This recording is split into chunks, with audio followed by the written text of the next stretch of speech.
رکھتے ہوئے خاموش رہنے کا اشارہ کیا۔ جواب میں امی اسے حیرت سے دیکھتی رہ گئی۔ وہ گلاب پیچھے کرتا دبے پاؤں حیا کی طرف آیا جو موبائل پر نظریں جھکائے بیٹھی تھی۔ وہ اس کے سامنے آیا، گھٹنوں کے بل بیٹھ کر پھول حیا کی طرف بڑھائے۔ پیاری سی آپی کے لیے پیارے سا گلاب، پیارے سے ہومی کی طرف سے۔ وہ چھوٹے چھوٹے ہاتھ آگے کیے کہہ رہا تھا۔ حیا نے فوراً موبائل پیچھے کیا، خوشگوار حیرت سے حمزہ کو دیکھا۔ ہائے میں صدقے جاؤں اس پیارے سے ہیمی پر۔ حیا نے اس کے ہاتھ سے پھول لیتے ہوئے کہا اور اسے گود میں بٹھایا۔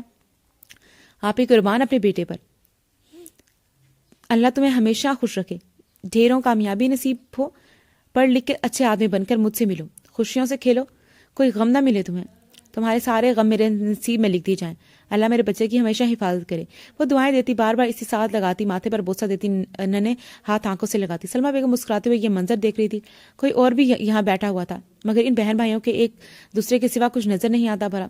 سلمہ بیگم نے مصنوعی ناراضگی سے کہا، جبکہ جیا مسکراتے ہوئے اٹھی، حمزہ کو اٹھا کر ان کی گود میں دیا اور خود ماں کے کندھے پر سر رکھ کر بیٹھ گئی۔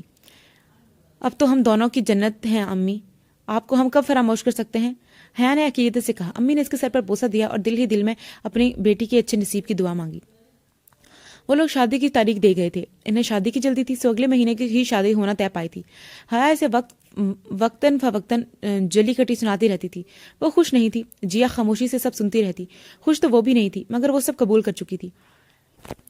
گھر میں شادی کی تیاری شروع ہو چکی تھی، بازار کے چکر لگ رہے تھے۔ جیا بے دلی سے ماں کے ساتھ لگی رہتی، وہ جیا کی پسند ناپسند پوچھتی تھی، وہ جو آپ کو اچھا لگے کہہ کر سب ماں پر چھوڑ دیتی تھی۔ حیا جیا کے ساتھ شاپنگ پر نہیں جاتی تھی، بس وہ آتی اور منہ پھلاتے ساری چیزیں دیکھتی رہتی۔ جیا کو صبح سے ہی بخار تھا، اس نے کسی کو بتایا بھی نہیں تھا، وہ اٹھی نہیں تھی۔ 2-3 دفعہ امی اوپر اٹھانے بھی آ گئی تھی مگر اس نے تھوڑی دیر میں اٹھتی ہوں کہہ کر امی کو بھیج دیا تھا۔ اب دوپہر کا وقت تھا جب اس کی آنکھ کھلی، سارا بدن درد سے ٹوٹ رہا تھا۔ وہ بمشکل اٹھی، سلیپرز پہنے اور باتھ روم کی طرف بڑھ گئی۔ فریش ہونے کے بعد وہ نیچے آئی تھی جب اسے زور کا چکر آیا اور سیڑھیوں کے سہارا لے کر نیچے بیٹھ گئی۔ آنکھیں بند کیے وہ خود کو نارمل کرنے کی کوشش کر رہی تھی۔ جیا کیا ہوا تمہیں؟ سہیب بھاگتا ہوا سیڑھیاں چڑھ کر اس کے پاس آیا جس کا رنگ زرد پڑ چکا تھا۔ جیا آنکھیں کھولے، کیا ہوا جیا؟ جیا نے بمشکل آنکھیں کھولی۔ میری طبیعت نہیں ٹھیک، اس نے ڈکتے ہوئے کہا۔ وہ بول نہیں پا رہی تھی۔ اچھا چلو نیچے، میں تمہیں ڈاکٹر کے پاس لے کر جاتا ہوں۔ زہیب جیا کو سہارا دے کر گاڑی تک لے گیا۔ گاڑی کا دروازہ کھول کر اسے اندر بٹھایا اور خود بھی بھاگ کر کمرے سے چابی لینے چلا گیا۔ وہ نیچے آیا تو عائشہ بیگم جو ابھی اپنے کمرے سے نکلی تھی، زہیب کی جلدی سیڑھیاں اترتا دیکھ کر پریشانی سے پوچھ کر کہا، کہاں جا رہے ہو؟ خیریت؟ زہیب انہیں بتا کر فوراً باہر آ گیا۔ اسے بخار تھا تبھی نہیں اٹھی صبح سے، پاگل بتا تو دیتی، چپ کر کے سوتی رہی، میں بھی دھیان نہیں دیا، صبح سے کچھ کھایا بھی نہیں میری بچی نے۔ عائشہ بیگم پریشانی سے سوچ رہی تھی۔ ڈاکٹر سے چیک اپ کے بعد وہ لوگ واپس آ رہے تھے۔ ڈاکٹر نے اسے میڈیسن لکھ کر دے دی تھی۔ تیز بخار اور بھوکا رہنے کی وجہ سے اسے چکر آیا تھا۔ زہیب ڈرائیو کر رہا تھا اور وہ خاموش سی سیٹ سے ٹیک لگائے بیٹھی تھی۔ جیا میں ذرا میڈیکل سٹور سے میڈیسن لے کر آتا ہوں، ساتھ میں تمہارے لیے کچھ کھانے کو بھی لے کر آؤں گا، بہت کمزور لگ رہی ہو۔ جیا نے ہلکے سے اس بات میں سر ہلایا اور بولی کچھ نہیں۔ زہیب نے گاڑی روکی اور باہر نکل گیا۔ جیا ویسے ہی خاموشی سے بیٹھی رہی۔ ابھی کچھ دیر ہی گزری تھی زہیب کو گئے ہوئے کہ جیا کی طرف والا دروازہ اچانک کھلا۔ اس سے پہلے کہ وہ کچھ سمجھتی کسی مرد نے اس کے بازو پکڑ کر زور سے باہر کی طرف کھینچا۔ چھوڑو مجھے، کون ہو تم؟ چھوڑو پلیز زہیب کہاں ہو تم؟ وہ زور زور سے بول رہی تھی، خود کو چھڑوانے کی کوشش کی تھی مگر 2 ہٹے کٹے مرد اسے مضبوطی سے تھامے اپنی وین کی طرف لے جا رہے تھے۔ وہ نازک سی لڑکی ان مردوں کے سامنے کچھ بھی نہیں تھی۔ اسی پل زہیب آتا دکھائی۔ یہ سامنے والی صورتحال دیکھ کر اس کے ہاتھوں سے سامان گر گیا اور وہ بھاگتا ہوا جیا کو چھڑوانے کے لیے آگے بڑھا۔ کون ہو تم لوگ؟ چھوڑو اسے، میں کہتا ہوں چھوڑو اسے۔ زہیب جیا کی طرف بڑھا تو ان میں سے ایک نے گولی چلا دی اور وہ اس کے کندھے پر جا لگی مگر وہ رکا نہیں۔ وہ پھر آگے بڑھا۔ بے غیرت انسان، تم لوگوں کو جو چاہیے مجھے بتاؤ، اسے چھوڑ دو اسے۔ مگر زہیب کی بات مکمل نہیں ہو پائی تھی کہ انہوں نے دوبارہ گولی چلائی۔ 1 2 3 4 گولیاں، اوہ اتنی زیادہ گولیاں۔ وہ زمین پر گرتا چلا گیا۔ آخری منظر جو اس کی آنکھوں نے دیکھا، وہ لوگ جیا کو لے کر جا رہے تھے اور جیا اسے دیکھتے ہوئے کچھ بول رہی تھی۔ ان نظروں میں کیا نہیں تھا؟ فریاد، بچا لینے کی آس، آخری امید، آخری سہارا، جیسے وہی اسے وقت بچا سکتا ہے، جیسے ابھی جیا کو اس کی بہت ضرورت تھی۔ مگر زہیب آج بے بس تھا، وہ اس کے لیے کچھ نہ کر سکا تھا۔ ایک دم سارا منظر غائب ہو گیا، ہر طرف اندھیرا چھا گیا، اس کی آنکھیں بند ہوتی چلی گئی۔ زہیب مت مارو اسے خدا کے لیے، زہیب وہ جیا پوری قوت سے چلائی تھی۔ وہ لوگ اسے گھسیٹتے ہوئے لے جا رہے تھے اور وہ پاگلوں کی طرح مڑ کر زہیب کو خون میں نہا دیکھ رہی تھی۔ ان لوگوں نے اسے وین میں پھینک کر دوبارہ دروازہ بند کر دیا اور وہ شیشے پر زور سے ہاتھ مارتی زہیب کو دیکھ رہی تھی۔ لوگ جمع تو ہو گئے تھے مگر ان کا ہاتھ میں اسلحہ دے کر کوئی آگے نہ بڑھا۔ سب کو اپنی جان کی فکر تھی۔ لوگ دیکھتے رہے تماشا میری بربادی کا۔ مجھے بارہا گلہ ہے تیری انسانیت سے اے انسان، مجھے کہاں لے کے جا رہے ہو؟ پلیز مجھے چھوڑ دو، خدا کے لیے مجھے چھوڑ دو، میرے بابا مر جائیں گے، پلیز رحم کرو، وہ زخمی ہے، اس کا خون بہ رہا ہے، وہ مر جائے گا، گاڑی روکو پلیز، گاڑی روکو، وہ مر جائے گا، اس کا بہت خون بہ رہا ہے، اس کا بہت خون بہ رہا ہے، اللہ کا واسطہ تمہیں گاڑی روک دو، گاڑی روک دو پلیز، گاڑی روک دو، کوئی تو میری سن لو، اللہ اللہ میری مدد فرما، اللہ پلیز۔ وہ رو رو کر فریاد کر رہی تھی، بخار سے چہرہ سرخ پڑ رہا تھا، بھوک پیاس سے برا حال تھا، مگر اسے کچھ یاد نہیں تھا، یاد تھا تو صرف اپنی عزت اور زہیب کا زخمی وجود۔ وہ بولی جا رہی تھی مسلسل بغیر سانس لیے، اس کا گلا خشک ہو رہا تھا، کسی نے اس کی بات پر دھیان نہ دیا۔ وہ 4 لوگ تھے، وہ دو آگے اور 2 جیا کے سامنے والی سیٹ پر بیٹھے موبائل سے مصروف تھے۔ ان میں سے ایک نے ناگوار سے اسے دیکھا، جیسے رومال نکالا، جیا کی ناک پر رکھا اور وہ ہوش سے بیگانہ ہوتی چلی گئی۔ اسے کچھ سنائی نہیں دے رہا تھا، ہر طرف خاموشی تھی، گہری خاموشی، موت کسی خاموشی، جان لینے والی خاموشی، طوفان کے بعد والی خاموشی۔ اس نے اپنی آنکھوں کی ہلکی کو کھولنے کی کوشش کی، مگر پلکیں منو بھاری محسوس ہو رہی تھی، سر میں عجیب سے درد کی ٹیسیں اٹھ رہی تھی، پورا بدن جیسے کانٹ ٹوٹ رہا تھا۔ اس نے اپنے وجود کی حرکت دینے کی کوشش کی، مگر وہ ناکام رہی، جیسے سارا جسم مفلوج ہو گیا ہو۔ اس نے بمشکل آنکھیں کھولی، کتنی ہی دیر وہ یہی سوچتی رہی کہ وہ کون ہے، وہ کہاں ہے، اس کے ساتھ کیا ہوا ہے، وہ کس دنیا میں ہے، کیا وہ زندہ ہے؟ اور پھر اس کے ذہن میں ایک جھماکہ ہوا، وہ جھٹکے سے اٹھی، درد کی لہر سارے بدن میں دوڑی تھی۔ اسے یاد آیا وہ زہیب کے ساتھ ڈاکٹر کے پاس گئی تھی، پھر زہیب میڈیکل اسٹور سے میڈیسن لینے کے لیے اتر گیا، اور پھر ایک آدمی اسے گاڑی میں زبردستی نکالتا ہے، اور پھر 2 لوگ اسے بازو سے پکڑ لیتے ہیں، پھر زہیب آتا ہے، پھر وہ آگے بڑھتا ہے، پھر اسے کندھے پر گولی ماری جاتی ہے، وہ دوبارہ آگے بڑھتا ہے، پھر اسے مزید 4 گولیاں لگتی ہیں۔ زیا نے زور سے آنکھیں بند کری، اسے سب یاد آ گیا تھا، پھر اس کی آنکھیں کھلی اور اب اٹھ کے بیٹھی، وہ زمین پر لیٹی تھی، اس نے اپنے پاؤں دیکھے جو زنجیر میں بندھے ہوئے تھے، خوف کی لہر تھی جو اسے برف میں ٹھنڈا کر گئی تھی۔ اس نے اپنے ارد گرد دیکھا اور آنکھیں پھیل گئی، وہ کوئی بہت بڑا ہال تھا جس میں رنگ جگہ جگہ سے اتر چکا ہوا تھا، پورے ہال میں لڑکیاں ہی لڑکیاں تھیں جو زیا کی طرح ہی بندھی ہوئی تھی، کوئی لیٹی ہوئی تھی، کوئی بیٹھی دیوار کو گھور رہی تھی، سب کے چہرے ویران تھے، بالکل خالی، بالکل سپاٹ، برسوں کی تھکن تھی ان چہروں پر، کسی کے ہونٹ پھٹے ہوئے تھے، کسی کے چہرے پر مارنے سے نیل پڑے ہوئے تھے۔ جیا نے اپنے دل پر ہاتھ رکھ لیا، اسے کہاں لایا گیا تھا، کیوں لایا گیا تھا، یہ سب یہاں کیوں ہے، ان کے ساتھ کیا ہوا ہوگا، میرے ساتھ کیا ہوگا، غرض ہزاروں سوال اس کے ذہن میں امڑ رہے تھے۔ اس کے ساتھ بیٹھی لڑکی کو دیکھا جو اسے بیٹھی تھی جیسے زندہ ہی نہ ہو، اس نے بولنا چاہا مگر حلق میں تو کانٹے چبھتے محسوس ہو رہے تھے، پیاس سے ہونٹ خشک تھے، اس نے بمشکل آواز نکالی، سنو۔ جیا نے جس لڑکی کو مخاطب کیا تھا مگر وہ ہلی نہیں تھی، بات سنو، آپ کیسے تھوڑا اونچا کہا، لڑکی نے اس کی طرف رخ کیا، اس کی بائیں آنکھ کی طرف زخم کا نشان تھا، یہ کون سی جگہ ہے، مجھے کیوں لے کر آئے ہیں یہ لوگ، تو تم لوگ کیوں ہو یہاں؟ جیا نے بہت مشکل سے اپنی بات مکمل کی، اس سے بولا نہیں جا رہا تھا، مگر وہ لڑکی سے دیکھتی رہی، خاموش سی، بس دیکھتی رہی، اس کی آنکھیں سرخ انگارہ ہو رہی تھی۔ جیا نے اپنی بات پھر دہرائی، وہ لڑکی زخمی سا مسکرائی اور بولی، تو اس کے لہجے میں زمانوں بھر کے دکھ تھا، تمہیں نہیں پتا تم کہاں ہو، تمہیں نہیں پتا کہ ہم کہاں ہیں، تمہیں نہیں پتا ہمیں کیوں لایا گیا ہے یہاں؟ جیا نے فوراً نفی میں سر ہلایا، نہیں معلوم، تم کو ہم سب کو اغوا کر کے لایا گیا ہے، یہ لوگ اکیلی لڑکی کو دیکھ کر انہیں اغوا کرتے ہیں، انہیں یہاں لے آتے ہیں، پھر انہیں باہر کی ترقی یافتہ ممالک میں فروخت کر دیتے ہیں، یہ لڑکیاں سمگل کرتے ہیں، اور باہر کے ممالک میں ان لڑکیوں کو عیاش لوگ خرید کر نہیں، ایسا مت کہو پلیز، ایسا مت کہو، ایسا نہیں ہو سکتا، بابا مجھے بچا لیں، بابا مجھے لے جائیں، بابا مجھے بچا لیں، امی، حیا، زہیب پلیز آ جاؤ، میں مر جاؤں گی، پلیز کوئی آ جاؤ۔ جیا دونوں ہاتھوں سے تھر تھامے رو کر فریاد کر رہی تھی، اسے اپنی دنیا اجڑتی ہوئی محسوس ہو رہی تھی، اسے سب برباد ہوتا نظر آ رہا تھا، اسے اپنے بابا کا چہرہ نظر آ رہا تھا، اسے اپنی ماں کا چہرہ نظر آ رہا تھا، آج سے پہلے اس نے خود کو کبھی اتنا بے بس محسوس نہیں کیا تھا، مگر وہ آج وہ اکیلی تھی، بالکل اکیلی، کوئی بھی اس کے ساتھ نہ تھا، کوئی بھی نہیں۔ سیب کے موبائل پر کسی نے گھر اطلاع کر دی تھی اور وہاں ہونے والی سمان صورتحال بھی بتا دی تھی، اور کیسے وہ لوگ اس لڑکے کو گن پوائنٹ پر اغوا کر کے لے گئے، کیسے زہیب بچانے کے لیے بڑھا تو اس پر فائر کیا۔ سلمان صاحب کے گھر تو جیسے قیامت ہی ٹوٹ گئی تھی، عائشہ بیگم کا رو کر برا حال تھا، ان کے 2 بچے مشکل میں تھے اور وہ کیسے صبر کرتی۔ سلمان صاحب فوراً بتاتے ہوئے ہسپتال پہنچے، وہ پریشانی سے ہسپتال کے کوریڈور میں چکر لگا رہے تھے، بار بار پسینہ صاف کرتے، موبائل پر آتی کال چیک کرتے جو عائشہ بیگم کر رہی تھی، انہیں وہ کتنی دفعہ بتا چکی تھی کہ جیسے ہی کوئی اطلاع ملے وہ بتا دیں، مگر پھر بھی وہ 5 منٹ بعد کال کرتی۔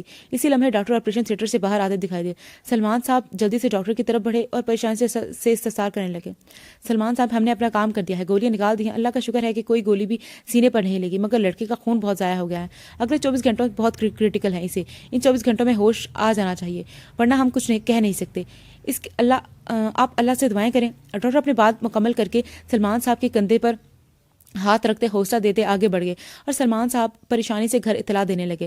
انہیں جیا کی الگ پریشانی تھی. کال حیا نے اٹینڈ کی تھی. وہ اسے زہیب کا بتا رہے تھے. کال سننے کے بعد وہ عائشہ بیگم کو زہیب کی طبیعت بتا رہی تھی. اللہ میرے دونوں بچوں کی حفاظت فرما، رحم فرما میرے مولا. زہیب ٹھیک ہو جائے، میرا بچہ گھر آ جائے. اور جیا اللہ میری بیٹی کی حفاظت کرنا، میری بچی کی عزت تیرے ہاتھ میں ہے. مالک اسے بحفاظت گھر بھیج دینا. میرے مالک ہم پر رحم فرما. ہائے میری بچی کو پتہ نہیں کہاں لے گئے وہ لوگ. اللہ غارت کرے ایسے لوگوں کو جو ماں کا کلیجہ کاٹ کر لے جاتے ہیں. اللہ پوچھے ایسے لوگوں کو، کیا ان کی بیٹیاں نہیں ہوتی؟ کیا ان کے دل نہیں کانپتے ایسے کرتے ہوئے؟ کیا انہیں رات کو نیند آ جاتی ہے؟ کیا انہیں مرنا یا یاد نہیں ہوتا؟ حیا عائشہ بیگم روتے ہوئے بولی جا رہی تھی اور حیا آج بالکل چپ بیٹھی تھی، آنسو بہا رہی تھی. اس نے عائشہ بیگم کو کوئی تسلی نہیں دی تھی، کوئی حوصلہ افزا الفاظ نہیں کہے تھے. وہ بس ان کے پاس بیٹھی فرش کو دیکھے جائے تھی. شور ڈال کے گھر سر پر اٹھانے والی حیا خاموش تھی. آج اس کے ذہن میں صرف ایک ہی بات گردش کر رہی تھی، جیا اغوا ہو گئی ہے. جیا اغوا ہو گئی ہے. اور وہ جانتی تھی ایسے اغوا ہونے والی لڑکیوں کا کیا حشر ہوتا ہے. اسے لگ رہا تھا وہ ابھی کبھی حیا کو دیکھ نہیں پائے گی. اس کی دوست اس سے دور چلی گئی ہے. جیا دور چلی گئی ہے. جیا اب نہیں آئے گی. جیا نہیں آئے گی. وہ خاموشی سے وہاں سے اٹھی، بوجھل قدموں سے اٹھاتے لاؤنج میں باہر ہے. دروازہ کھولا مگر آج آرام سے بند بھی کر دیا. کوئی آواز پیدا نہیں کی. آج کوئی پیچھے سے آواز دے کر چلانے والا نہیں تھا. آج کوئی غصہ کرنے والا نہیں تھا. وہ اپنے گھر آئی. سلمہ بیگم نے اسے روک کر جیا اور زہیب کا پوچھا مگر حیا نے ایک بھی الفاظ نہ بولا اور اپنے کمرے کی طرف بڑھتی گئی. تیز سے سیڑھیاں اترنے اور چڑھنے والی حیا سے آج سیڑھیاں چڑھی نہیں جا رہی تھی. وہ ریلنگ کا سہارا لیتی قدم رک گئی مگر اچانک زینے سے پاؤں پھسلا اور وہ زور سے منہ کے بل گری. ہلکی سی سسکی منہ سے نکلی جیسے وہ دبا گئی. پھر خود ہی ریلنگ کو پکڑ کر سیدھی ہوئی مگر اٹھی نہیں. وہیں سیڑھیوں کے بیچ ریلنگ سے سر ٹکائے بیٹھ گئی. آنکھوں سے آنسو متواتر بہ رہے تھے. اسی لمحے حمزہ اس کے پاس آ کر بیٹھ گیا. آپی جان آپ روئے نہیں. جی آپی آ جائیں گی، آپ نہ روئیں پلیز. حمزہ ننھے ہاتھوں سے اس کے آنسو صاف کرتا ہوا کہہ رہا تھا. حمزہ تم بچے ہو نا تو اللہ بچوں کی دعائیں سنتا ہے. تم میری جیا کے لیے دعا کرو بیٹا، میری جیا کے لیے دعا کرو. اسے کچھ نہ ہو پلیز دعا کرو ورنہ تمہاری آپی کو کچھ ہو جائے گا. ہیمی دعا کرو.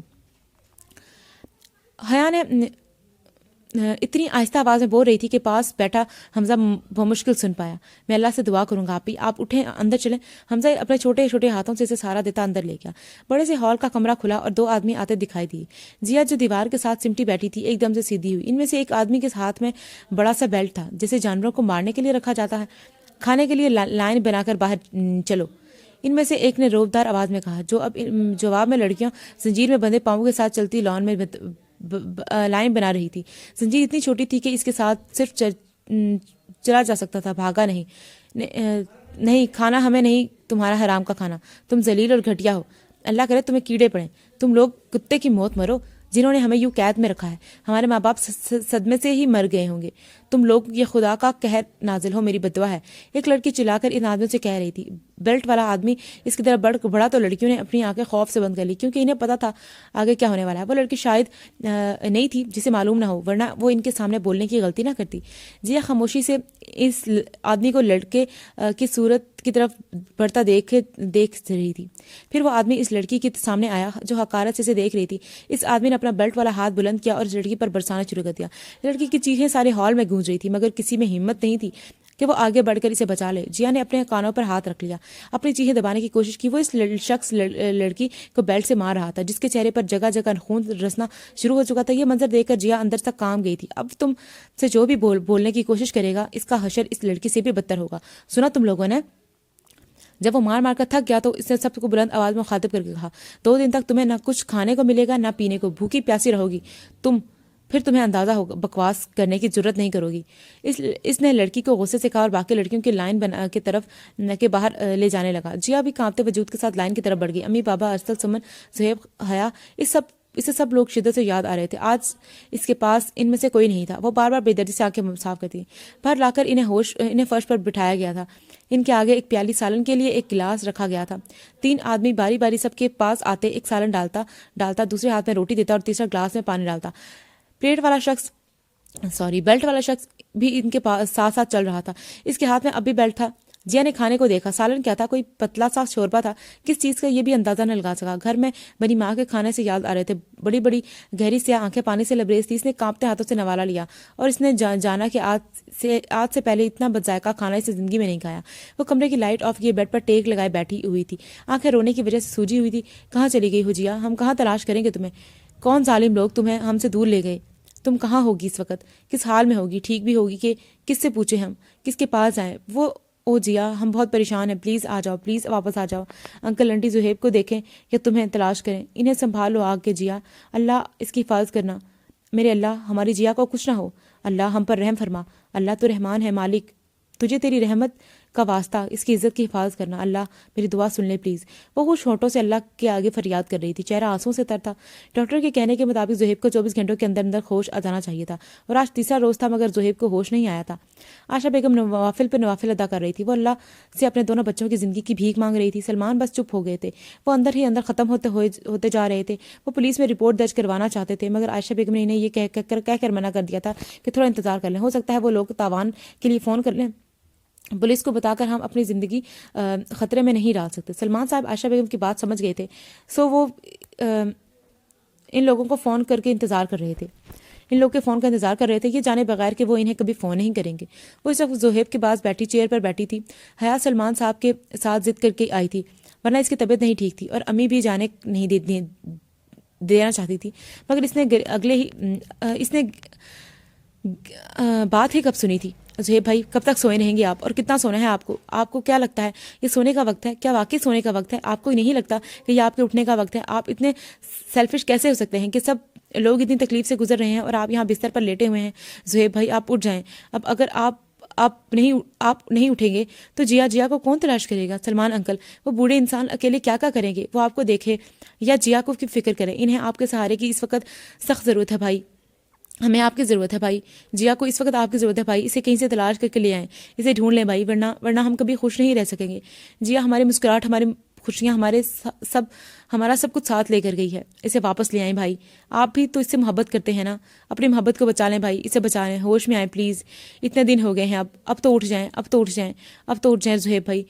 حیا نظر جھکائے ہوئے بولی جا رہی تھی، جب اس نے زہیب کے ہاتھ میں جنبش دیکھی، اس نے فوراً نظریں اٹھا کر دیکھی اور وہ اپنے آنسوں میں بھی مسکرا دی تھی۔ زہیب آنکھیں کھولنے کی کوشش کر رہا تھا۔ انکل انٹی زہیب بھائی کو ہوش آ گیا ہے، وہ کہتے ہوئے باہر عائشہ بیگم اور سلمان صاحب کو بتانے کے لیے دوڑی تھی۔ وہ کوئی آدھی رات کا وقت تھا، تمام لڑکیوں کی طرح جیا بھی فرش پر لیٹی ہوئی تھی، وہاں بستر کے نام پر بس یہی فرش ہی تھا۔ جیا کو بے خار اتنا نرم و ملائم بستر یاد آیا تھا۔ انسان کو کوئی بھی نعمت تب بھی یاد آتی ہے جب وہ اس کے ساتھ پاس نہیں رہتی۔ ہم اپنی زندگی کی مصروفیات میں اتنا مگن ہوتے ہیں کہ ہمیں اندازہ ہی نہیں ہوتا کہ اللہ نے ہمیں کیا کیا نعمتیں دے رکھی ہیں۔ وہ چاہے اچھا کھانا ہو، اچھے کپڑے ہوں، اچھا گھر ہو، جب سب ہوتا ہے تو ہمیں خبر ہی نہیں ہوتی کہ ہمارے پاس اللہ کا دیا اتنا سب کچھ ہے، مگر ہم پھر بھی شکر نہیں کرتے۔ ہمیں تب شکر کرنے کا وقت ہی نہیں ملتا۔ ہم تو اللہ کے سامنے تب بھی اپنی خواہشات کی لمبی فہرست رکھ دیتے ہیں، حالانکہ ہم نے پہلے ہی دی ہوئی نعمتوں کا شکر ہی ادا نہیں کیا ہوتا۔ اور جیا کو بھی ابھی اپنی آرام دہ زندگی یاد آ رہی تھی۔ کیا نہیں تھا اس کی زندگی کے پاس؟ اچھا گھر، اچھا رزق، اچھا لباس، ماں باپ، بہن بھائی، دوست، سب کچھ تو اس کے پاس تھا، مگر کیا اس نے کبھی ان چیزوں کے لیے اللہ کا شکر ادا کیا تھا؟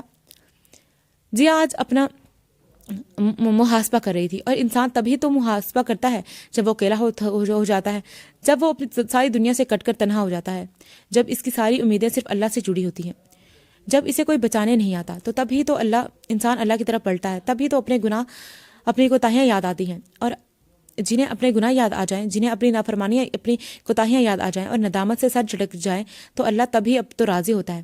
اللہ تو انسان کو لوٹ آنے کا ہمیشہ انتظار کرتا ہے۔ یہ تو انسان ہے جو اپنی زندگی کی آسائشوں میں کھو کر اپنے رب کو بھول جاتا ہے۔ کبھی رب بھی بندوں کو بھولا ہے؟ وہ فرش پر لیٹی سوچی جا رہی تھی، اپنی گزشتہ زندگی کا موازنہ ان دنوں سے کر رہی تھی۔ پہلے سب تھا، اب کچھ بھی پاس نہیں تھا۔ وہ اٹھی اور ہال کے آخر میں بنے باتھ رومز کی طرف چل دی۔ ایک ہفتے سے پاؤں مسلسل زنجیر سے جکڑے ہوئے تھے، وجہ سے زنجیر والی جگہ پر زخم بن چکے تھے، اب سے چلنے میں مشکل ہو رہی تھی، مگر پھر وہ چل رہی تھی۔ اس کے پاؤں میں سلپرز بھی نہیں تھے، نہ جانے وہ کہاں کھو گئے تھے۔ وہ وضو کر کے باتھ روم سے نکلی تھی اور آہستہ آہستہ چلتی ہوئی ہال کی خالی جگہ پر آ گئی۔ دوپٹہ نماز کے انداز میں اوڑھے وہ فرش پر ہی نفل کی نیت باندھ لی۔ وہاں کوئی جائے نماز نہ تھی، ایسی جگہوں پر جائے نماز کون رکھتا ہے؟ نفل ادا کر کے بعد بیٹھی تسبیح پڑھ رہی تھی. رات کے اس پہر اللہ کا ذکر اسے عجیب سا سکون دے رہا تھا. نہ جانے کتنی ہی دیر بیٹھی ذکر کرتی رہی اور پھر دعا کے لیے ہاتھ اٹھائے تو سارے الفاظ دم توڑ گئے. کوئی آنسو کا سیلاب تھا جو آنکھوں سے امڑ کر باہر آ جاتا تھا. وہ کچھ بول نہیں پائی تھی, وہ صرف رو رہی تھی, وہ بھی اللہ کے سامنے. اور اللہ کے سوا کون ہمارے آنسو کی زبان سمجھ سکتا ہے. وہ روتے ہوئے ہی سجدے میں چلی گئی. اس کی ہلکی ہلکی سسکیاں ہال میں گونج رہی تھی. میری اجری اور بکھری ویران زندگی کو تیری ایک کن کی ضرورت ہے ربا. زہیب کو ڈسچارج ہوتے ہوئے ایک ہفتہ ہو چکا تھا, لیکن ابھی اس کے زخم مکمل طور پر مندمل نہیں ہوئے تھے. اس کا علاج ابھی جاری تھا. زہیب نے بھی سلمان صاحب کی پوری طرح پولیس میں رپورٹ درج کروانے کو کہا. عائشہ بیگم اب بھی راضی نہ تھی. ان کا کہنا تھا کہ ایک دفعہ رپورٹ درج ہوگی تو پولیس اپنے طریقے سے تفتیش کرے گی اور ہماری بیٹی پر طرح طرح کے الزام لگائے گی, اس کا کردار مسخ کر دے گی اور لوگ میری بیٹی کی کو ہی قصوروار سمجھیں گے. لیکن سلمان صاحب نے انہیں یہ کہہ کر چپ کروا دیا کہ انہیں اپنی بیٹی چاہیے, بس لوگ جو بھی کہیں انہیں پرواہ نہیں. سو انہوں نے بھی رپورٹ کروا دی. جیا کو اغوا ہوئے 15 دن گزر چکے تھے مگر پولیس کو کچھ معلوم نہ ہو سکا تھا. عائشہ بیگم, سلمان صاحب, زہیب, حیا سب کی نیندیں اڑی ہوئی تھی مگر جیا کا کچھ پتہ نہ چل رہا تھا. حیا روز جیا کے گھر آتی مگر سب نے دیکھا کہ اب وہ دروازہ اتنی خاموشی سے کھولتی تھی کہ کسی کو معلوم بھی نہ ہوتا تھا کہ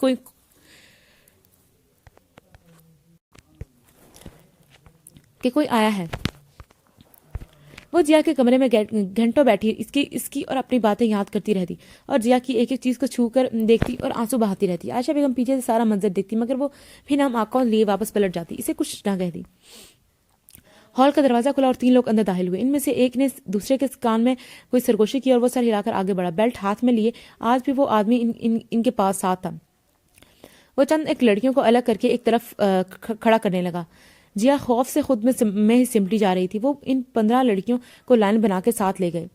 رابی, یہ انہیں کیوں لے گئے ہیں؟ اس نے ساتھ لڑکی سے پوچھا جس کا نام رابی تھا. یہ وہی لڑکی تھی جس سے جیا نے پہلے دن بات کی تھی. وہ انہیں لے گئے ہیں جیا, وہ اب کبھی واپس نہیں آئیں گی. وہ انہیں باہر سپلائی کرنے کے لیے لے گئے ہیں. وہ انہیں اب آگے بھیج دیں گے. جیا, ایک دن یہ لوگ ہمیں بھی لے جائیں گے.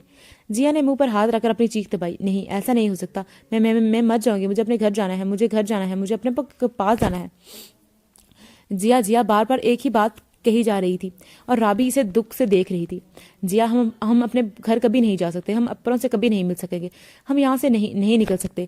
یہاں انہوں نے ہمارے جانے کے لیے کوئی راستہ نہیں چھوڑا اور ہمیں تو یہ بھی نہیں معلوم کہ ہم کہاں ہیں. یہ کون سی جگہ ہے, ہمیں کچھ بھی نہیں پتا. مجھے میرے گھر والے یاد آتے ہیں. میں ان کے بغیر نہیں رہ سکتی. امی, بابا, سمن, ارسل, زہیب اور حیا, مجھے سب بہت یاد آتے ہیں. مجھے سب کے پاس جانا ہے. میرے بابا ہارٹ پیشنٹ ہیں, کہیں انہیں کچھ نہ ہو جائے. اور زہیب, پتہ نہیں وہ زندہ بھی ہوگا کہ نہیں. اسے بہت گولیاں ماری تھیں ان ظالموں نے. اگر وہ مر گیا تو اللہ نہیں, پلیز حوصلہ رکھو جیا. تمہارے رونے سے کچھ نہیں ہوگا. ہمارے اپنوں کو ہماری طرف سے جدائی برداشت کرنی ہوگی. تم کب سے ہو یہاں؟ جیا نے اپنے آنسو صاف کرتے ہوئے پوچھا. تمہارے آنے سے 5 دن پہلے ہی مجھے اغوا کر کے لایا گیا ہے. میں اپنے 5 سالہ بیٹے کے لیے اسکول یونیفارم لینے آئی تھی. میں اپنے بیٹے کو اسکول داخل کروانا تھا اگلے دن. میرا بلال بہت خوش تھا, وہ صبح اسکول جائے گا.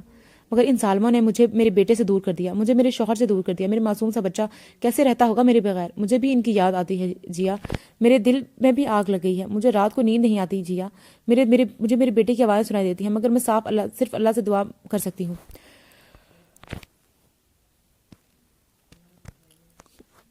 دعا مومن کا ہتھیار ہوتی ہے. وہ اپنی بات مکمل کر کے خاموش ہو چکی تھی اور جیا اسے اپنا غم کچھ دیر کے لیے بھول چکا تھا. اسے اندازہ نہیں تھا کہ وہ لڑکی جو اتنے دنوں سے اس کے ساتھ ہے وہ ایک ماں بھی ہو سکتی ہے.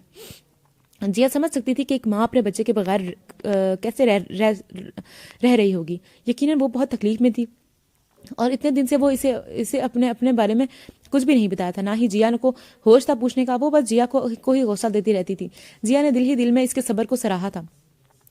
حیا, کب سے لیٹی ہو یہاں صوفے پر؟ بیٹا اندر کمرے میں جا کر لیٹ جاؤ. سلمہ بیگم لاؤنج میں آتی ہوئی حیا کو دیکھ کر بولی, جو کب سے آنکھیں بند کے صوفے پر پڑی تھی. سلمہ بیگم کے بولنے پر بھی وہ نہ ہلی تھی. پھر انہوں نے اسے بازو سے پکڑ کر ہلایا مگر وہ تب بھی نہ اٹھی. حیا کیا ہوا؟ اٹھ کیوں نہیں رہی؟ حیا, آنکھیں کھولو بیٹا. ارے امن بیا, کہاں ہو؟ پانی لاؤ بہن کے لیے. سلمہ بیگم حیا کو اٹھانے کی کوشش کر رہی تھی. انہیں پتا تھا کہ اسے بخار ہے. وہ یہی سمجھ رہی تھی کہ وہ میڈیسن لے کے زیر اثر سو رہی ہے مگر وہ تو پتہ نہیں کب سے کہ بے ہوش پڑی تھی. اور فاروق صاحب بھی آفس میں تھے ابھی. امی نے اس کے منہ پر پانی کے چمیٹے مارے تو اس کے وجود میں ہلکی سی حرکت ہوئی اور اس نے آنکھیں کھولنے کی کوشش کی. امی کی سانس میں سانس آئی. بیا جا, میرا فون لا دے مجھے, میں زہیب کو کال کروں, وہ گھر پر ہی ہوتا ہے, جلدی جاؤ. بیا نے ماں کو موبائل لا کر دیا تو انہوں نے زہیب کو کال کر کے کہا کہ وہ حیا کو ہسپتال لے کر جائے، ان میں ان کی مدد کرے۔ زہیب 2 منٹ میں ہی گاڑی باہر لے کر آیا۔ حمزہ پریشان سا حیا کے ہاتھ تھامے کھڑا تھا۔ کچھ نہیں ہوا مجھے بچے، تم پریشان کیوں ہوتے ہو؟ تمہاری آپی بالکل ٹھیک ہے۔ اس نے حمزہ کے گال پر ہاتھ لگاتے ہوئے کہا، جو اب بھی وہیں آگے کو جھکا اور حیا کے ماتھے پر بوسہ دیا۔ اتنے میں زہیب بھی آ گیا۔ وہ لوگ حیا کو منع کرنے کے باوجود اسے ہسپتال لے گئے تھے۔ اسے بہت دن سے مسلسل بخار تھا، وہ پین کلر لے لیتی مگر ہاسپٹل نہ جاتی۔ آج سلمہ بیگم نے ان کی ایک نہ سنی تھی۔ فاروق صاحب کے ہسپتال کے آنے کے بعد زہیب گھر آ گیا تھا۔ ڈاکٹر نے حیا کو ایڈمٹ کر لیا تھا۔ اس کا بخار بگڑ کر ٹائیفائڈ کی صورت اختیار کر چکا تھا۔ جیا کو لاپتہ ہوئے 1 مہینہ ہو چکا تھا۔ زہیب اور سلمان صاحب نے اسے تلاش کرنے کی جو کوشش کر سکتے تھے کر لی تھی، مگر انہیں جیا کا کہیں سے پتہ نہیں چلا تھا۔ پولیس بھی ان سے تلاش کرنے میں ناکام ہو رہی تھی۔ اور یہ انہی دنوں کی بات ہے جب جیا کے سسرال والے گھر آئے تھے۔ زہیب، سلمان صاحب اور عائشہ بیگم سب بھی اکٹھے بیٹھے تھے جب لڑکے کی ماں نے بات کو شروع کی۔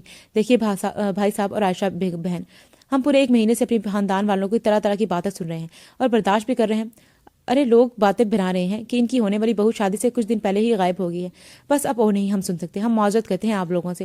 آپ کی بیٹی اگر آج واپس آ بھی گئی تو معاف کرنا بھائی صاحب۔ 1 مہینے سے جو لڑکی گھر میں نہیں آئی وہ اس قابل ہوگی کہ ہم اپنے بیٹے کی عزت بنا کر لے جائیں۔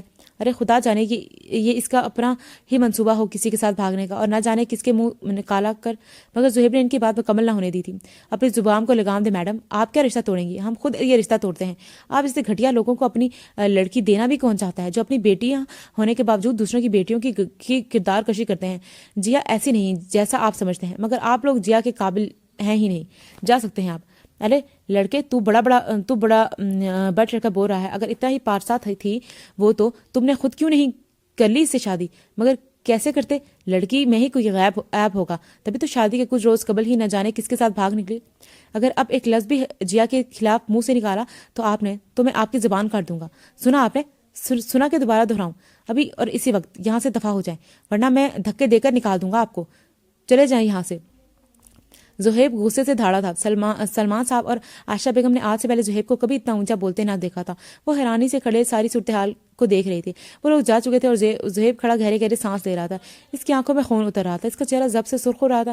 عائشہ بیگم نے اسے پانی لا کر دیا مگر اس نے نہیں پیا اور باہر نکل گیا۔ وہ سڑک پر بے مقصد گاڑی دہرا رہا تھا۔ اسے جیا کی گمشدگی چین نہیں لینے دے رہی تھی۔ وہ گھوم پھر کر گاڑی وہاں لے کر آیا جہاں سے وہ لوگ جیا کو اس سے چھین کر لے گئے تھے۔ وہ گاڑی سے باہر نکلا اور اسی جگہ کو دیکھنے لگا۔ کہاں کھو گئی ہو جیا؟ تمہیں کہاں سے لاؤں میں؟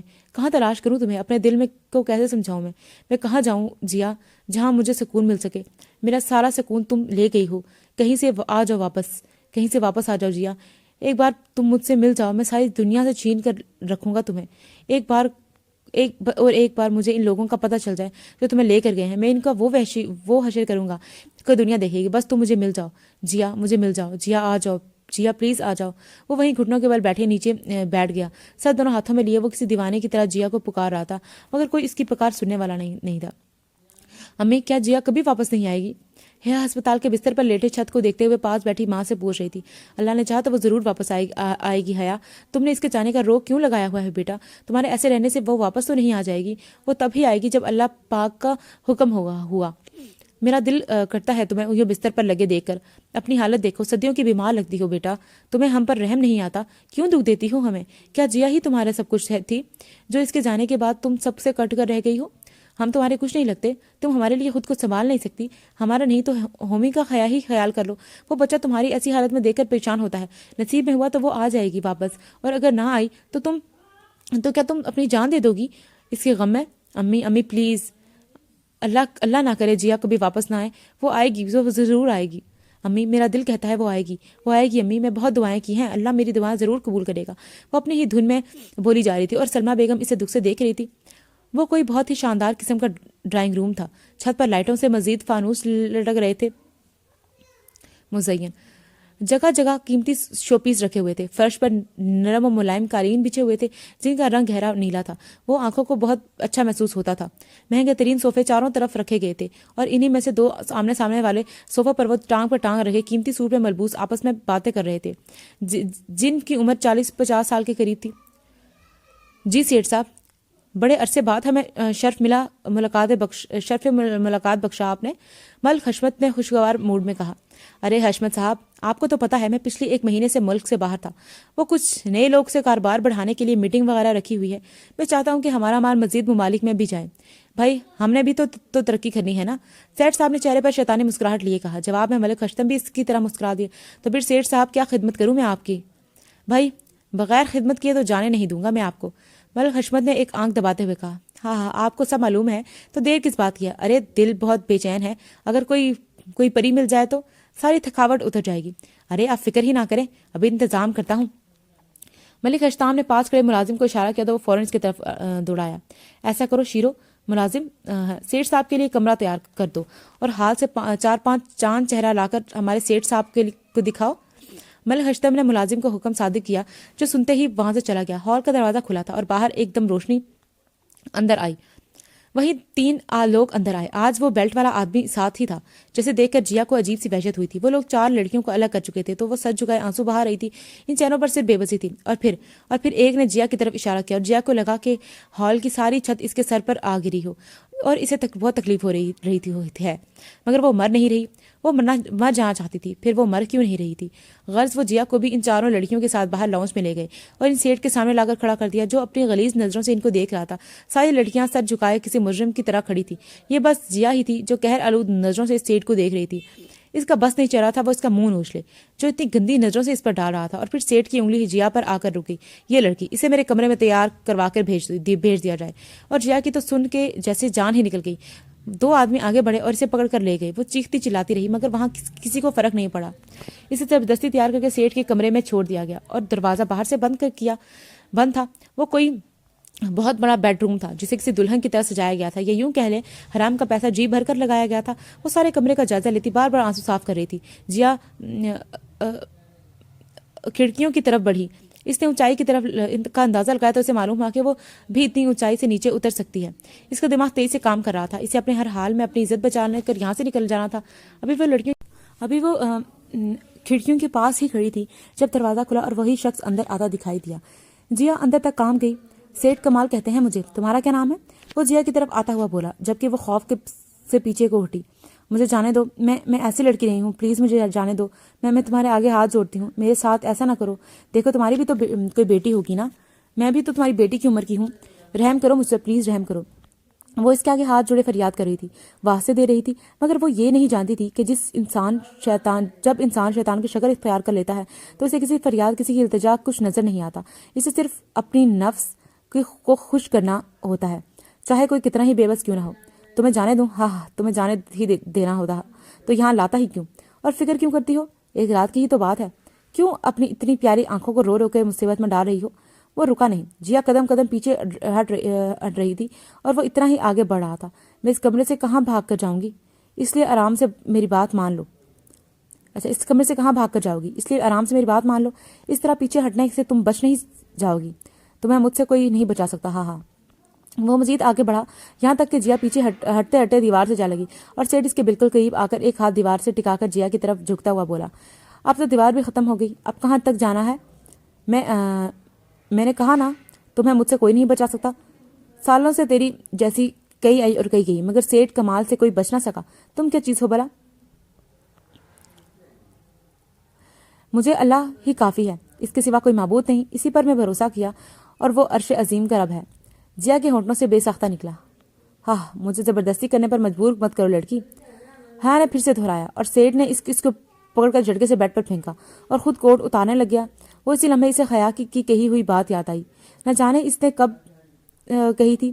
جیا، کبھی زندگی میں ایسی آزمائشیں آتی ہیں جب اس کا مقابلہ میں اکیلے ہی کرنا ہوتا ہے، کوئی ہماری مدد کے لیے نہیں آتا۔ تب وہ وقت ہوتا ہے جب ہمیں ہماری جنگ خود سے لڑنی ہوتی ہے، وہاں صرف ہم ہوتے ہیں اور ہمارا برا وقت۔ اور جب کبھی عزت اور زندگی میں سے کسی ایک کو انتخاب کرنا پڑے تو آرام سے موت کو گلے نہیں لگانا چاہیے، بلکہ اپنی زندگی اور عزت دونوں کو بچانے کے لیے اتنا ضرور لڑنا چاہیے جتنا آپ لڑ سکتے ہیں۔ لڑتے رہیں یہاں تک کہ آپ مر جائیں یا اگلا مر جائے، مگر لڑنا نہیں چھوڑنا چاہیے، کیونکہ اس کا بھی سوال ہوگا کہ آپ اپنی زندگی اور عزت بچانے کے لیے کیوں نہیں لڑے۔ اور وہ جھٹکے سے اٹھی، ایک لمحے بھی ضائع کیے بنا وہ قدم آور آئینے کی طرف بڑھی، پرفیوم کی ایک بوتل اٹھائی اور پوری قوت سے آئینے کو دے ماری۔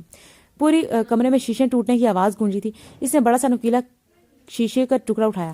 وہ سب اتنی جلدی میں ہوا کہ سیٹ کھڑا بس سمجھنے کی کوشش کر رہا تھا۔ سیٹ کمال صاحب میں اتنی کمزور نہیں جتنا آپ سمجھ رہے ہیں.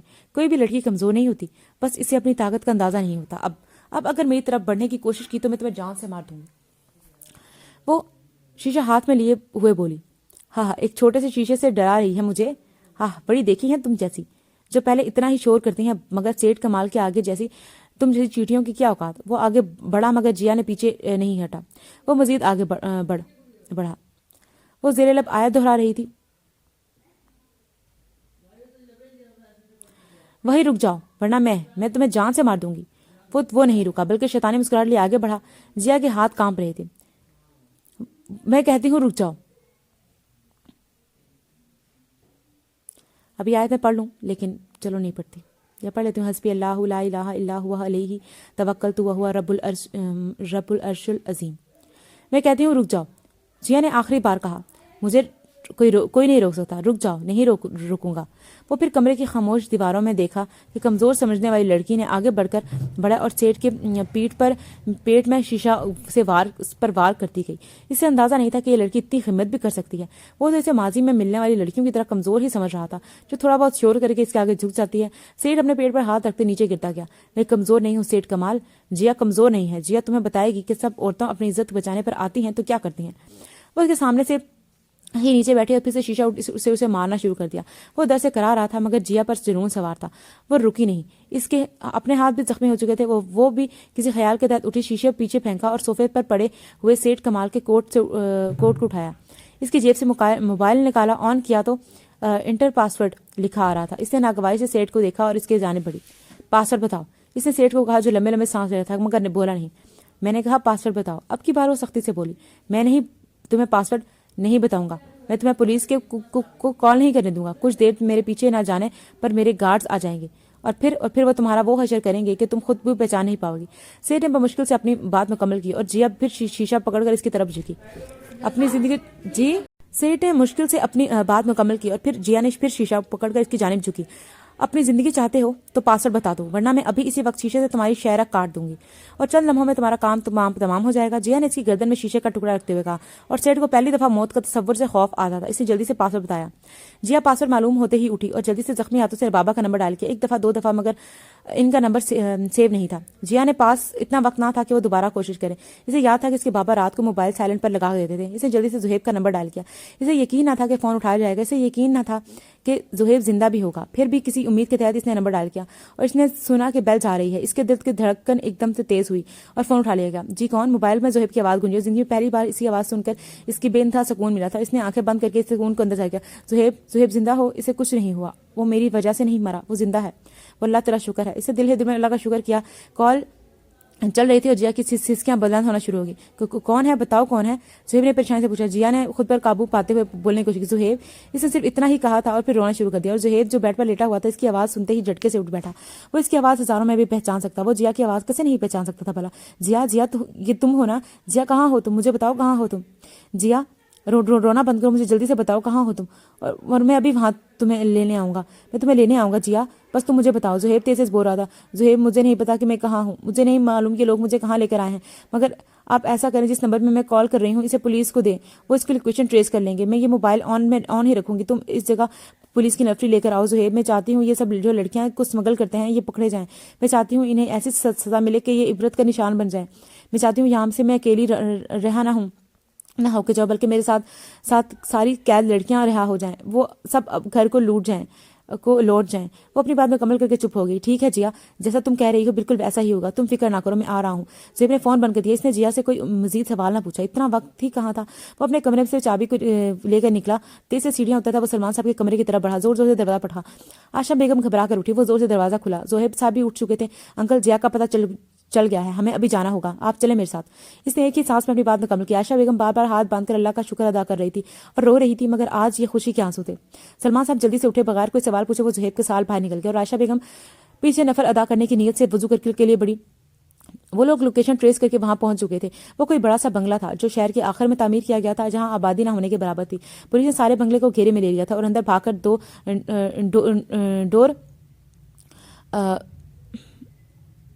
ڈور کھٹکایا تھا. کیا تھا ملک اشتم سے ملازموں پر چلا رہا تھا کہ پولیس کو کیسے خبر ہوئی. وہ اپنی جان بچا کر کے پیچھے دروازے سے طرف بھاگا. جیسے ہی دروازہ کھلا سامنے ہی سپاہی الرٹ سے کھڑے تھے. اسے فوراً جھپٹ لیا اور ہتھکڑی لگا کر اپنی وین کی طرف لے گئے. پولیس نے اندر جا کر باقی سب ساتھیوں کو بھی باری باری گرفتار کر لیا.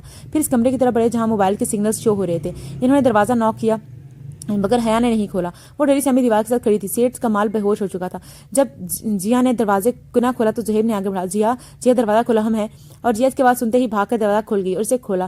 2 قدم پیچھے ہٹ گئی. پولیس اندر آئی اور سیٹھ کی طرف بڑھی. پیچھے سے زہیب اور بابا اندر بڑھے. جیا باپ کو دیکھتے ہی بھاگ کر ان کے سینے سے لگی. دونوں باپ بیٹی زوردار رو رہے تھے. زہیب بھی نم آنکھوں لیے یہ منظر دیکھ رہا تھا. پھر وہ آگے بڑھا. جیا کو کندھوں سے پکڑ کر پیچھے کیا. جیا ہمیں جلدی سے یہاں سے نکلنا ہے. اگر میڈیا والے آ گئے تو بہت مشکل ہوگی. اسے لے کے چلو اس لیے جلدی چلو. اس نے جیا کو سمجھانے والے انداز میں کہا اور جیا نے اس بات میں سر ہلایا. وہ اسے لے کر نیچے آئے. جب جیا نے 1 منٹ آتی ہوں کہہ کر ہال کی طرف بڑھی. اس نے رابی کو ملنا تھا. اس سے آزادی کی مبارک دینی تھی. اسے اپنے بیٹے سے ملنے کی مبارک دینی تھی. پولیس نے نہ صرف تمام اغواکاروں کو گرفتار کر لیا تھا بلکہ تمام لڑکیوں کو بھی بحفاظت اپنی تحویل میں لے لیا تھا اور انہیں ان کے گھر پہنچا دیا تھا. سیٹھ کمال مرا نہیں تھا. اسے ہسپتال پہنچا دیا گیا تھا اور پولیس کی حراست میں تھا. اسے ٹھیک ہوتے ہی گرفتار کر لیا جاتا تھا. راستے میں گاڑی روک کر زہیب نے جیا کے ہاتھ کی بینڈیج بھی کروائی تھی. ڈرائیونگ زہیب ہی کر رہا تھا. پیچھے سیٹ پر حیا جیا اپنے بابا کے کندھوں پر سر رکھے ابھی رو رہی تھی اور ساتھ ساتھ سب کچھ بتا رہی تھی. سلمان صاحب اس کے سر پر ہاتھ پھیرتے سے حوصلہ دے رہے تھے. آج 1 ماہ دن بعد وہ اپنے گھر واپس والوں سے مل رہی تھی. سب ایک ساتھ چائے پی رہے تھے. سب کے چہرے پر اطمینان تھا. ایک سخت آزمائش تھی جس نے سب کو ہلا کر رکھا تھا مگر اب آزمائش کا وقت ختم ہو گیا تھا. اب کی زندگی میں کوئی ابھی آزمائش بنا مقصد کے نہیں آتی بلکہ ہر آزمائش آپ کو کچھ سکھانے کے لیے یا پھر آپ سے اس کے ذریعے کوئی اہم کام لینے کے لیے آتی ہے. جیا کی زندگی میں بھی یہ آزمائش کسی مقصد کے تحت ہی آئی تھی. تقدیر نے اس کے ذریعے ان بے گناہ لڑکیوں کو آزادی دلوانی تھی.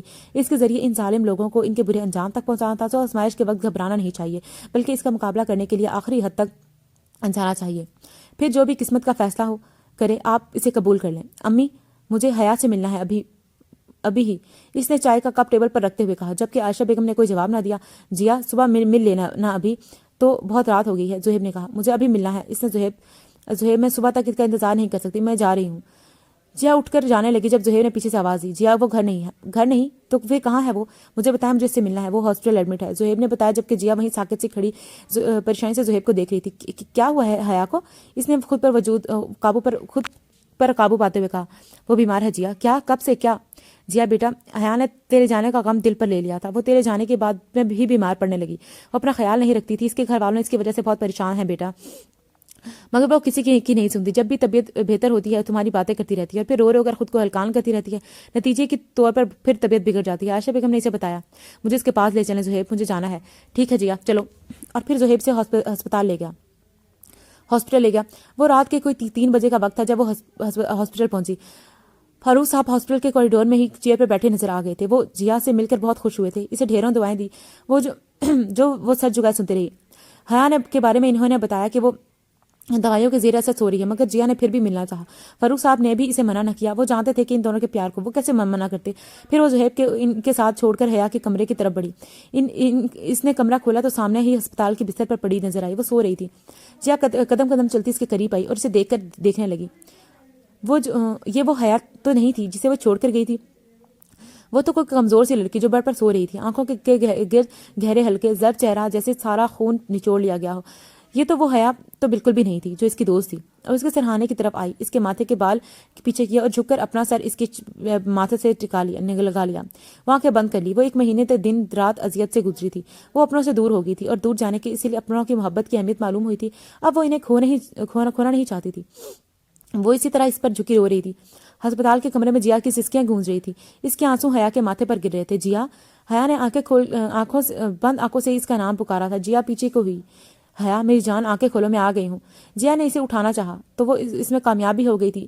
حیا نے آہستہ آہستہ آنکھیں کھولنا شروع کی اور سامنے جیا کو سامنے دیکھ کر آنکھیں خود بخود بھی بھر آ گئی. اس نے جیا کی طرف ہاتھ بڑھایا اور جیسے ہی جیا نے تھام لیا تھا حیا نے اس کا ہاتھ پکڑ کر ہونٹوں سے لگا لیا. جواب میں جیا نے اس کی پریشانی پر پیار کیا. پھر نہ جانے کتنی دیر وہ دونوں باتیں کر رہی تھی. جیا نے اب سے اپنے ساتھ ہونے والے تمام واقعات تفصیل سے بتا رہی تھی اور وہ دکھ سے سب سنتی رہی. پھر کتنی دیر بعد جب جیا باہر نہ آئی تو مجبوراً زہیب کو اندر آنا پڑا. جناب مانا کہ آپ عورتیں ہیں اور کافی دنوں سے ملی نہیں اور آپ کی باتیں ختم بھی نہیں ہونی، مگر اس کا مطلب یہ تو نہیں کہ آپ باہر کھڑے مجھے غریب کے آرام کا خیال بھی نہ کریں اور خود باتوں میں مصروف رہیں۔ زہیب کے اندر آتے ہوئے ان پر شکوہ کیا اور ساتھ آگے بڑھ کر حیا کے سر پر ہاتھ بھی رکھا۔ زہیب بھائی، آپ اتنی خوبصورت لڑکیوں کو عورتیں کیسے کہہ سکتے ہیں؟ جائیں، میں نہیں بولتی آپ سے۔ حیا کو تو لفظ عورتوں سے صدمہ ہی لگ گیا تھا اور اس سے ناراضگی سے منہ دوسری طرف کر لیا، جبکہ جیا اور زہیب اس کے انداز پر ایک دوسرے کی طرف دیکھ کر ہنستے رہے۔ او سوری، غلطی ہوگی مجھ سے، آئندہ میں خیال رکھوں گا کہ خوبصورت لڑکیوں کو عورت نہیں بولا۔ زہیب نے معذرت کی، مگر حیا نے منہ سیدھا نہ کیا۔ اب معافی ملے گی مجھ معصوم کو؟ زہیب نے چہرے پر معصومیت سجاتے ہوئے کہا، اور جیا اس پل وہ بہت پیارا لگا تھا، نہ جانے کیوں اس کی نیلی آنکھیں مسکراتی ہوئی بہت پیاری لگی تھی۔ زہیب نے خود پر اس کی نظریں محسوس کی تو اس کی طرف دیکھا جو فوراً نظر جھکا گئی۔ ایک صورت میں معافی ملے گی زہیب بھائی، وہ یہ کہ ڈسچارج ہوتے ہی آپ مجھے اور جیا کو شاپنگ پر لے چلیں گے اور ہم دل کھول کر شاپنگ کریں گے اور سارا بل آپ ادا کریں گے۔ جیا نے معافی نامہ جاری کرتے ہوئے کہا، جی جتنی مرضی شاپنگ کرے نا، بس جلدی سے ٹھیک ہو جاؤ تم، اب یہ بستر چھوڑ دو۔ کیوں کام سے بچنے کے لیے ہاسپٹل میں ہی بستر لگا لیا ہے؟ دل نہیں بھرا تمہارا آرام کر کے؟ کیوں جیا سمجھ جاؤ اسے؟ زہیب نے ہنستے ہوئے کہا، ہاں ٹھیک ہی تو کہہ رہے ہیں زہیب، اب یہ مریضوں والا بیڈ چھوڑ دو۔ چڑیل، کیوں ہاسپٹل میں ڈیرا لگا رکھا ہے؟ جیا نے بھی زہیب کا ہی ساتھ دیا اور پھر وہ دونوں اسے خوب تنگ کرتے رہے۔ بس وہ چاہتے تھے کہ حیا پہلے کی طرح ہو جائے۔ انہیں یہ کمزور سی حیا نہیں چاہیے تھی، بلکہ شور ڈالنے والی وہ شرارتی سی حیا چاہیے تھی جو کبھی چپ نہیں رہ سکتی تھی۔ ایک ہفتے بعد سلمان صاحب، عائشہ بیگم اور زہیب تینوں مل کر لاؤنج میں بیٹھے شام کی چائے سے لطف اندوز ہو رہے تھے۔ سلمان صاحب، میں کافی دن سے آپ سے جیا کے بارے میں بات کرنا چاہ رہی تھی۔ آپ کیا سوچا ہے آپ نے اس کے بارے میں؟ اس واقعے کے بعد تو کوئی ہمارے گھر کا رخ نہیں کرتا۔ میری بیٹی بے گناہ ہونے کے باوجود یہ سزا کاٹ رہی ہے۔ دنیا میری بیٹی پر یقین نہیں کر لیتی۔ کون شادی کرے گا اب اس سے؟ مجھے تو دن رات یہی فکر کھائے رہی ہے، پتہ نہیں میری بچی کے نصیب میں کیا لکھا ہے۔ اللہ غارت کرے ان لوگوں کو، میری معصوم بیٹی کی زندگی برباد کر کے رکھ دی۔ آخری بات پر عائشہ بیگم کی آنکھیں بھیگ گئی تھی۔ سلمان صاحب بے بسی سے انہیں دیکھ رہے تھے جب زہیب نے بولنا شروع کیا، انکل، چچی جان، اگر آپ کو برا نہ لگے تو میں آج بھی جیا کے لیے اپنی بات پر قائم ہوں۔ مجھے آج بھی جیا قبول ہے۔ لوگ کیا کہتے ہیں مجھے اس بات کی پرواہ نہیں چچی جان۔ اگر ساری دنیا بھی جیا کے کو گنہگار کہے تو زہیب اسد تب بھی جیا کے پاک دامنی کی گواہی دے گا۔ زہیب تب بھی کہے گا کہ جیا کا کردار سفید چادر کی طرح بالکل بے داغ ہے۔ آپ جیا سے بات کر لیں، اگر اسے کوئی اعتراض نہ ہو تو میں بخوشی اسے اپنانے کو تیار ہوں، اور میرا وعدہ ہے آپ سے، میں پوری دنیا کے سامنے سر اٹھا کر اس کے ساتھ چلوں گا۔ زہیب اپنی بات مکمل کر کے اٹھ گیا۔ باہر نکلا تو جیا لاؤنج کی چوکھٹ پر کھڑی تھی۔ وہ رکا، ایک لمحے کے لیے دونوں کی نظریں ملی تھی، مگر ہمیشہ کی طرح جیا نظریں جھکا گئی اور اسی ادا کی وجہ سے وہ زہیب کی دل میں اتر جاتی تھی۔ وہ اپنے کمرے کی طرف بڑھ گیا، جبکہ جیا اسے جاتا دیکھتی رہی۔ وہ سب سن چکی تھی۔ وہ سیڑھیاں چڑھ کر اپنے کمرے کی طرف جا رہی تھی جب اس کے قدم زہیب کے کمرے کی طرف بڑھے۔ اسے نوک کیا تو زہیب نے اندر آنے کی اجازت دی۔ وہ شاید سونے کی تیاری کر رہا تھا۔ جیا کو دیکھ کر اٹھ کر بیٹھ گیا۔ آؤ جیا بیٹھو، کوئی بات کرنی تھی کیا؟ زہیب نے پاس پڑی چیئر کی طرف اشارہ کرتے ہوئے کہا، مگر جیا نہیں بیٹھی۔ مگر بیٹھنا نہیں ہے میں نے بیٹھنا نہیں ہے، میں صرف ایک بات پوچھنے آئی ہوں آپ سے زہیب۔ حیا بیٹھی نہیں تھی تو زہیب کو کھڑا ہونا پڑا۔ ہاں پوچھو، جو بھی تمہیں پوچھنا ہے حیا۔ وہ اس کے مقابل کھڑا ہوتے ہوئے بولا، آپ مجھ سے شادی کیوں کرنا چاہتے ہیں جبکہ آپ جانتے ہیں مجھ سے کوئی شادی نہیں کرنا چاہتا؟ کیا آپ مجھ پر ترس کھا کر یہ سب کرنا چاہتے ہیں؟ کیا آپ چاہتے ہیں کہ میں ساری دنیا آپ کے احسان مند رہوں؟ آپ نے مجھ پر اب مجھے اپنا لیا، ورنہ کوئی اپنانا نہیں چاہتا۔ اگر آپ یہ چاہتے ہیں تو سوری زہیب، جیا کسی کا احسان نہیں لے گی۔ جیا پر کوئی ترس کھا کر اسے شادی نہ کرے۔ جیا کے لہجے میں ایک عجیب سی تلخی تھی جسے زہیب نے بخوبی محسوس کیا تھا۔ میں کیوں ترس کھاؤں گا تم پر جیا؟ تم کوئی معذور ہو؟ کوئی جسمانی نقص ہے تم میں؟ تمہارا ہاتھ پاؤں نہیں؟ کیا کمی ہے تم میں جو میں تم پر ترس کھاؤں گا؟ ایک بات میری کان کھول کر سن لو جیا، میری ایسی کوئی سوچ نہیں ہے۔ تم بھی اپنے دماغ سے ساری فضول سوچیں نکال دو کہ میں تم پر ترس کھا رہا ہوں۔ میں شام میں بھی نیچے سب کلیئر کر کے آیا ہوں کہ کیا تم نے نہیں سنا؟ کیا میں سب دہراؤں؟ مجھے نہیں پتا کہ دنیا تمہارے بارے میں کیا کہتی ہے۔ مجھے تم پر خود سے بھی زیادہ اعتماد ہے جیا، اسے پر اعتماد لہجے میں کہا، اور جیا نروس سی ہوتی سب سن رہی تھی۔ اسے سب پتا تھا کہ زہیب یہی کہے گا، مگر آج وہ اس کے منہ سے کچھ اور سننا چاہتی تھی۔ اگر آپ مجھ پر ترس نہیں کھا رہے تو کیوں مجھ سے شادی کرنا چاہتے ہیں؟ ہمت کر کے جیا نے یہ سوال پوچھ ہی لیا۔ جواب میں زہیب 2 قدم اس کے قریب آیا اور گویا ہوا، تو تم وجہ جاننے آئی ہو؟ اچھا صحیح، تو سنو، میں تم سے اسی لیے شادی کرنا چاہتا ہوں کیونکہ میں تم سے بے پناہ محبت کرتا ہوں۔ ساری زندگی کے لیے نہیں، تمہیں اپنانا چاہتا ہوں، تمہارے ساتھ جینا چاہتا ہوں۔ تمہاری یہ گہری سیاہ بڑی بڑی آنکھیں مجھے بےتاب رکھتی ہیں۔ میں ان آنکھوں میں ڈوب سا جاتا ہوں۔ میں ان آنکھوں کو ساری زندگی کے لیے دیکھنا چاہتا ہوں۔ مجھے اجازت نہیں دو گی؟ تمہارا دائیں گال پر بنے تل جو مجھے ہمیشہ اپنی طرف کھینچتا ہے، میں اسے چھونے کا حق حاصل کرنا چاہتا ہوں۔ کیا تم مجھے یہ حق نہیں دو گی؟ آج میں زہیب اسد جیا سلمان کو اپنی زندگی کے شامل ہونے کی آجزانہ درخواست کرتا ہوں۔ کیا تم میری درخواست قبول نہیں کرو گی؟ کیا تم میری بے رنگ زندگی میں رنگ بھر دو گی جیا؟ آج زہیب نے اپنی محبت کا اظہار کر دیا تھا اور اب سوالیہ نظروں سے جیا کو دیکھ رہا تھا جو چپ سی کھڑی تھی. اسے سارے جواب مل گئے تھے. اس نے نظر اٹھا کر زہیب کو دیکھا اور ہلکا سا مسکرا کر جلدی سے باہر نکل گئی. اور پھر زہیب کو بھی سارے جواب مل گئے. وہ بھی مسکرا کر بیڈ کی طرف بڑھا. دروازہ دھڑم سے کھلا اور میں آپ کو بالکل نہیں بتاؤں گی کہ کون آیا ہوگا. وہ اس وقت لاؤنج کے صوفے پر سو رہی تھی جب حیا صاحبہ اس کی نیند برداشت نہ ہوئی اور وہ اس کے پاؤں کی طرف دھپ بیٹھ گئی. اور جیا بیچاری نے فوراً آنکھوں سے ہاتھ ہٹا کر اسے دیکھا. اسے گھورا. نظر نہیں آتا میں گہری نیند سو رہی تھی. چڑیل کہاں سے نازل ہو گئی؟ دن کے وقت اور کتنی بری بات ہے اس طرح سوتے ہوئے انسان کے پاس دھڑلے سے بیٹھنا اور اس کی نیند خراب کرنا. جیا نے اسے احساس دلایا. اس نے اس کی نیند خراب کر کے اخلاقیات کی توہین کی تھی. مگر سامنے حیا تھی. ببل چباتے ہوئے حیا کو ایسے دیکھ رہی تھی جیسے وہ کوئی اور زبان بول رہی ہو اور اسے سمجھ نہیں آ رہی ہو گیا لیکچر؟ آپ میرے آنے کی وجہ پوچھو. اف جی مس حیا ایمان پلیز آپ مجھے اپنے آنے کی وجہ بتا دیں. آپ کی مہربانی ہوگی. حیا اٹھ کر بیٹھ چکی تھی. اب آرام کیسا؟ میرے ساتھ شاپنگ پر چلو بھائی. مجھے مہندی شادی اور ولیمے کی ساری شاپنگ ایک ساتھ کرنی ہے. مجھ سے نہیں بار بار جایا جاتا. اور حیا کی بات سن کر جیا کا تو منہ کھلا کا کھلا ہی رہ گیا. حیا ایک بات بتاؤ مجھے, شادی میری ہے کہ تمہاری؟ ابھی پرسوں میں تمہارے ساتھ گئی تھی اور اتنا کچھ تو لے لیا ہے تم نے اور اب پھر شروع ہو گئی ہو. اب کیا سارا بازار خریدو گی؟ ہاں تم بھی امی کی طرح بول رہی ہو. ابھی میں نے لیا ہی کیا ہے؟ خیر نہیں تو نہ صحیح. اب تم جب کہو کہ میں نہیں جانا چلی جانا زہیب بھائی کے ساتھ. اور تم یہی تو چاہتی ہو کہ میرے بجائے زہیب بھائی کے ساتھ جاؤ. توبہ توبہ ہو گئی تمہارے ڈرامے شروع. اچھا چلی جاؤں گی کل. اب منہ اٹھاؤ, منہ ٹھیک بناؤ اپنا. اور بھی برا لگتا ہے ایسے. جیا نے شرارت سے کہا اور حیا کے اس کے کندھے پر مکہ رسید کیا. اف پوری کی پوری چڑیل ہو تم. اچھا چھوڑو یہ بتاؤ اب تو خوش ہونا شادی سے. کیوں بتاؤں؟ ہاں نہ بتاؤ مجھے تو جیسے پتہ ہی نہیں ہے. ان کے ذکر پر ہی جناب بلش کرنے لگ جاتی ہیں. بتانے کی کیا ضرورت ہے؟ سب نظر آ رہا ہے. اور نہ چاہتے ہوئے بھی جیا شرما گئی تھی اور حیا کو اسے چھیڑنے کا موقع مل گیا تھا. بڑا شرمایا جا رہا ہے. اب حیا شروع ہو چکی تھی. جب سے جیا کی شادی کی ڈیٹ فکس ہوئی تھی حیا اسے ایسے ہی تنگ کرتی تھی. دفع ہو جاؤ حیا, کیوں میرے پیچھے پڑی ہو؟ اللہ کرے تمہاری بھی جلدی سے شادی ہو جائے, پھر میں بھی تمہیں ایسے ہی تنگ کروں گی. ہاں کر لینا تنگ. پہلے ہماری شہزادی تو دلہن بن جائے پھر ہماری باری بھی آ جائے گی. اس نے جیا کے گال چھوتے ہوئے کہا. اور اسی پر زہیب بھی وہاں آ گیا. واہ جی واہ, حیا بہن آئی ہوئی ہے. میں بھی کہوں اتنا شور کہاں سے بلند ہو رہا ہے؟ ہاں حیا نے اپنی ہنسی دباتے ہوئے کہا. ہاں زہیب بھائی میں تو جیسے ڈھول ساتھ لے کے آتی ہوں جو شور بلند ہو رہا ہے. حیا نے اینک نیچے کرتے ہوئے غصے سے گھور کر کہا. سوری. ہاں خیر کیا بات ہو رہی ہے دونوں سہیلیوں کے درمیان؟ کچھ خاص نہیں بھائی, بس حیا کہہ رہی تھی کہ زہیب پتہ نہیں کدھر ہے, صبح سے نظر نہیں آ رہے. اس کا دل نہیں لگتا نا جب آپ کو نہ دیکھے رہے. اور جیا نے اسے کونی مار کر چپ کروانے کی کوشش کی مگر حیا کب چپ ہونے والی تھی. اور زہیب نے جیا کو دیکھا جو نظریں جھکا گئی تھی. جھوٹی, میں تو تم سے ایسا کچھ نہیں کہا. جیا جلدی سے بولی تھی مگر حیا نے تو جیسے سنا ہی نہ تھا. زہیب بھائی یہ کہہ رہی تھی میرے ساتھ شاپنگ پر نہیں جائے گی بلکہ یہ آپ کے ساتھ جائے گی کیونکہ آپ کی پسند بہت اچھی ہے. اور یہ بات تو میں بھی جانتی ہوں کہ آپ کی پسند. جیا کی طرف اشارہ کیا. واقعی بہت اچھی ہے, بلکہ کچھ زیادہ ہی اچھی ہے. بڑی بڑی گہری سی آنکھیں. واہ واہ کیا کمال کی پسند ہے آپ کی زہیب بھائی. آپ کی بہن داد دیتی ہے. حیا بولی جا رہی تھی. زہیب ہنستے ہوئے سب سن رہا تھا. اس کا سارا دھیان جیا پر ہی تھا اور جیا تو نظریں ہی نہیں اٹھا پا رہی تھی. وہ دل ہی دل میں حیا کا کوس رہی تھی. اور پھر اس کو بٹھانا وہاں پر مشکل ہو گیا تھا. اس کا بیٹھنا وہاں پر مشکل ہو گیا تھا. وہ نظر جھکاتے ہی شرماتے ہوئے وہاں سے اٹھ کر چلی گئی.